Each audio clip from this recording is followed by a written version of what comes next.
Hello everyone. In this video, I'm going to talk about when is the best time to journal.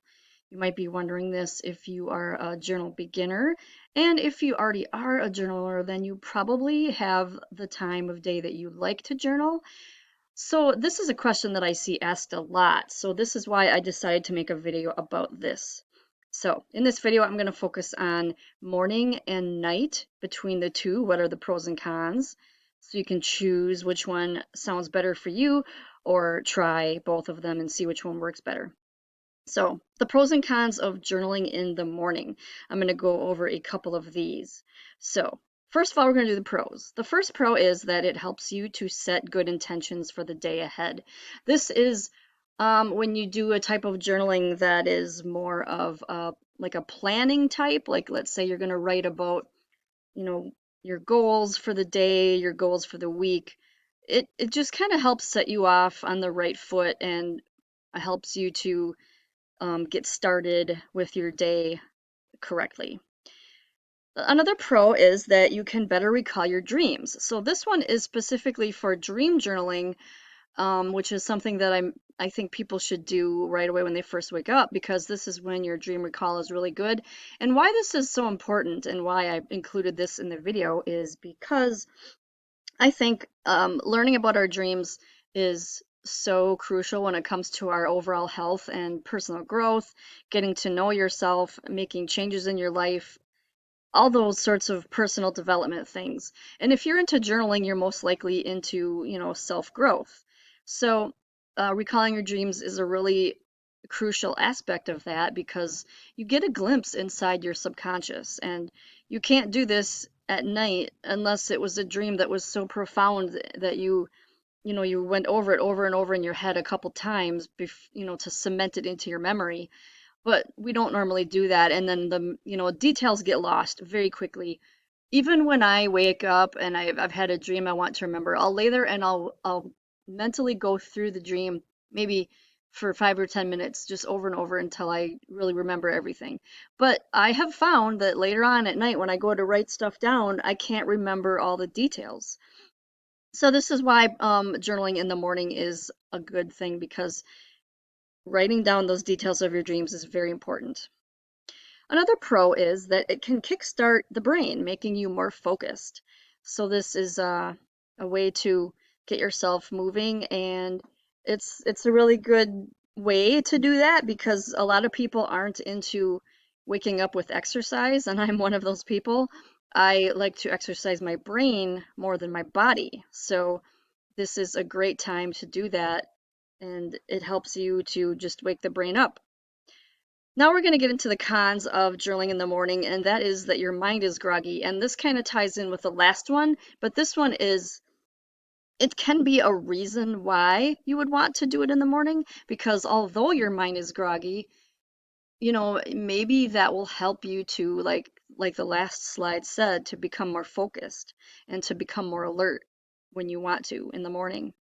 But on the other hand, if you're one of those people that really does take a long time to get going, maybe this is going to slow you down too much. This is something you're going to have to try for yourself and see if you're able to overcome a groggy mind. Now, another note I wanted to make about this is when you do morning pages, which is a popular method of journaling, where you just freestyle write nonstop for like 2 or 3 pages right away when you first wake up, that is something that can help you to extract things from your mind while your mind is groggy. And that's the entire point, that when you're groggy, you're not really putting up much resistance to your thoughts.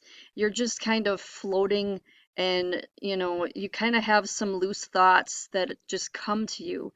And maybe there's a lot of definitions of the word groggy, but when I think of groggy, I think of not focused. You're just kind of spaced out a little bit, a little hazy, and that can be a great time to write as well. So this actually could be a pro if you look at it that way, but it can be a con too if you can't form words correctly when your mind is groggy. So that's something that you're going to have to try on your own for yourself and see if this is a pro or a con for you.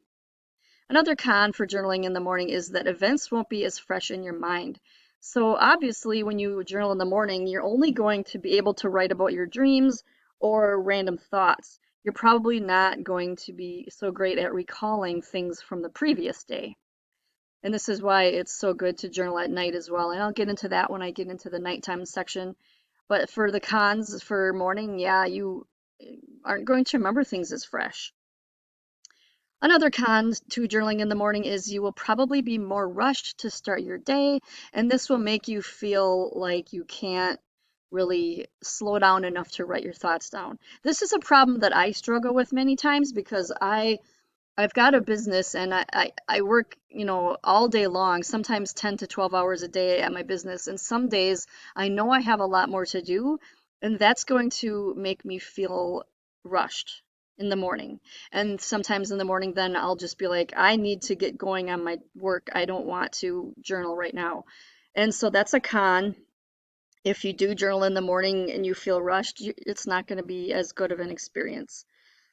So that's something again that you're going to have to decide for yourself if you have a day.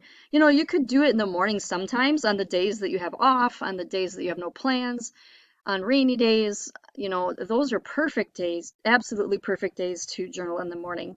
But if it's not going to work out for you to journal every morning, don't beat yourself up over it because some days we just have to get up and get right on it. We don't have time to sit around and spend what could end up being an hour or two writing.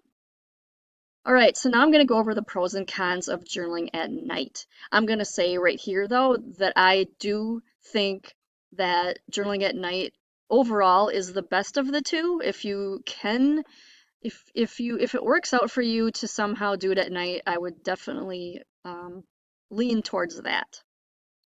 So the pros to journaling at night is your day is fresh in your mind. And I did mention this in the other section because if you are journaling for the purpose of releasing, capturing, those sorts of things, then you're going to want to do that at night so that you can, get everything out. And then, whatever you need to write down, it's fresh. It's all right there. You don't have to think too hard. You can really sum up your day in a couple points very easily. Another pro to journaling at night is it helps you de-stress before sleep. This, I think, is the most important one, and this is for sure the reason why I believe doing it at night is better. Because before you go to bed, your mind is still processing all of the things that you did that day, all of the data, all of the impressions, all of the events, the feelings, the emotions, the everything. Your brain is it's working hard to process that, and that's partially why we need sleep so that the brain can detoxify during the night and process emotions and give you a fresh start for the next day.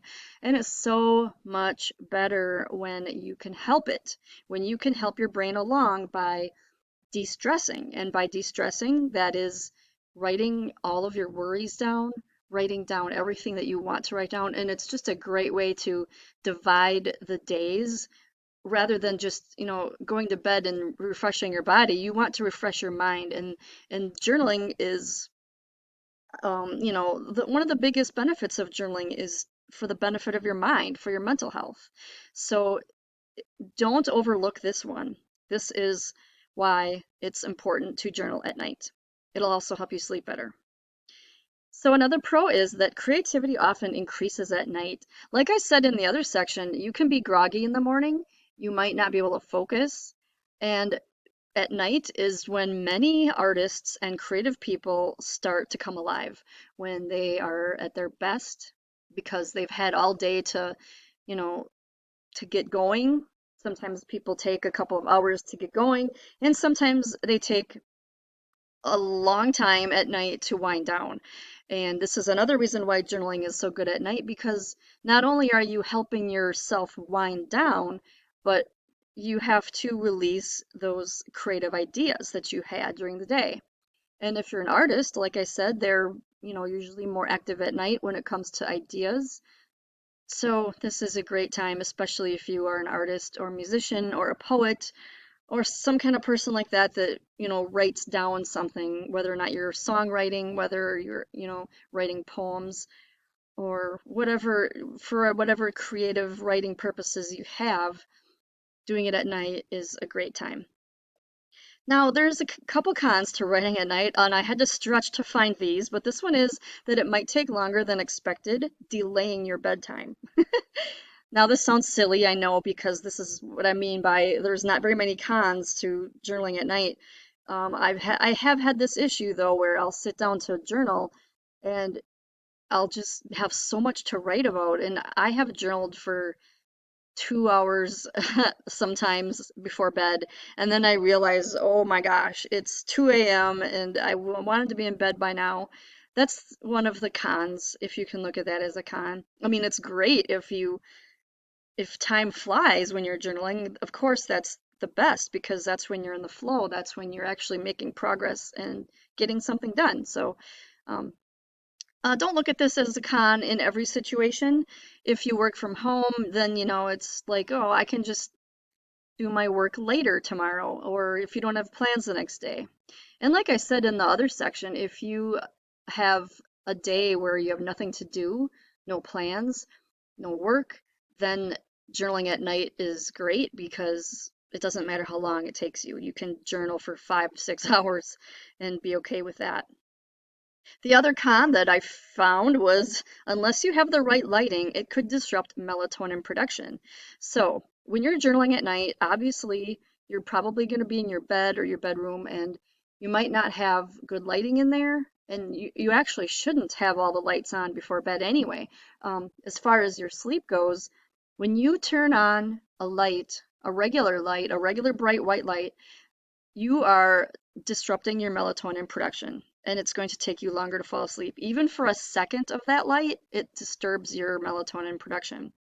That's crazy. I just learned that recently. And so now what I do is every time I need light after dark, I use either an amber colored light bulb or a Himalayan salt lamp, or I have a book clip that I clip to my books or my journals, and I that's an amber colored book clip. I'll actually put a link below to that to buy that because that is so crucial, and that is what I use when I'm journaling at night. And I also sit by two Himalayan salt lamps. I have them side by side on my little altar where I sit, and so those two Himalayan salt lamps give enough light for me to see. And so that way I am not disturbing my melatonin production. And so that's kind of what you have to do. If you don't do it that way, you're going to be sitting underneath a bright white light, and then, you're kind of contradicting the whole point of you're counteracting, I should say. You're counteracting the whole point of journaling at night, which is to help you get ready for bed. So if you journal at night with all these bright lights on, that's so counterproductive. So be sure to buy some Himalayan salt lamps. I will put a link down below to purchase some of those as well. Although those are everywhere. You can even buy them in grocery stores now. Although um, they're small, sometimes they're not as big and nice and cool looking. Um, but whatever works for you. Get a couple of those, and then get a amber colored light bulb that's in a book clip, and that's perfect, especially if you journal in your bed. Oh, that's one of my favorite things in the world to do is sit in my bed. I'm all cuddled up in my blankets and I'm comfortable and I'm tired, and I have that clip on that doesn't disrupt my melatonin. It actually helps to relax me even more, and that way I can see. I can see what I'm writing. It's perfect. So I highly recommend getting that book clip. So, in summary, do what works best for you and do both if possible. And I didn't put it in this slide, but like I already mentioned, though, if you can do it at night, that's always the better of the two. But like I said, it can vary by the day, it can vary by your lifestyle. So try both and see what works for you on different days. Try what works for you when you have a busy day. Try what works for you when you don't have a busy day. And, you know, in the best ideal world, you could do both. And if you can't do both, if you are pressed for time, always make that time for nighttime. That's what I highly recommend. There's so many benefits. So I would like to thank you for watching this video. If you know anybody that's into journaling, then send this video their way, give it a like, and be sure to subscribe if you love journaling. I talk all about journaling, mostly for beginners to help people learn how to do it and how to get the best out of it. Thank you so much for watching, and I will see you in the next video. If you're interested in more journaling tips and guidelines, be sure to check out this video right here, and also be sure to subscribe if you haven't already.